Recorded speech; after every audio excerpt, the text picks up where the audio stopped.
তো ভুটানের বিপক্ষে বাংলাদেশ যে দুটি গোল করলো, হামজা চৌধুরী এবং সুহেল রানা, দুটি গোলের টেকটিক্যাল বিশ্লেষণ করার চেষ্টা করবো আজকের এই ভিডিওটাতে।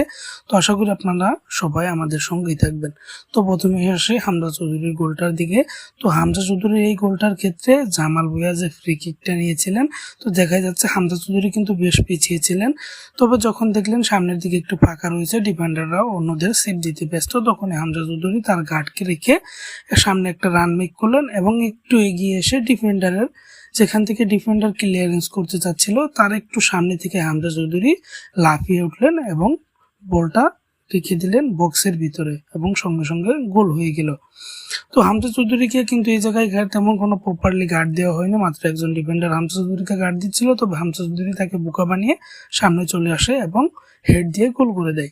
এবং দ্বিতীয় গোলটার ক্ষেত্রে দেখা যায় সুহেল রানা রাইট উইং দিয়ে বলটা নিয়ে যাওয়া হচ্ছিল এবং সেখান থেকে ভুটানের ডিফেন্ডারের একটা সেভ দেওয়ার চেষ্টা ছিল এবং বলটা এসে যায় সুহেল রানার কাছ থেকে। মূলত এই জায়গায় তার যে শটটা করেছিল তার থেকে বেশি সুন্দর ছিল তার রাইট ফুটের যে রিসিভটা ছিল, সেটা সত্যি তাকে বাধ্য করেছে এক প্রকার শটটা দেওয়ার জন্য। বলটা ঠিক এতটাই সুন্দরভাবে ক্লিয়ারেন্স দিচ্ছিল। তো সঙ্গে সঙ্গে সুহেল রানাও আর দেরি করেনি, শটটা মেরে দিয়েছে বাঁ পা দিয়ে এবং যেই দিকে শট মেরেছে বলটা ঠিক ওই দিকেই শট মারার ছিল।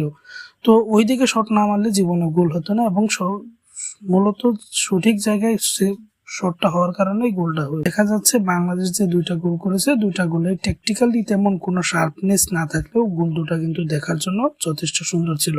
তো আপনার কি মনে হয় বাংলাদেশের গোলগুলো কেমন হয়েছে সেটা অবশ্যই কমেন্ট বক্সে কমেন্ট করবেন।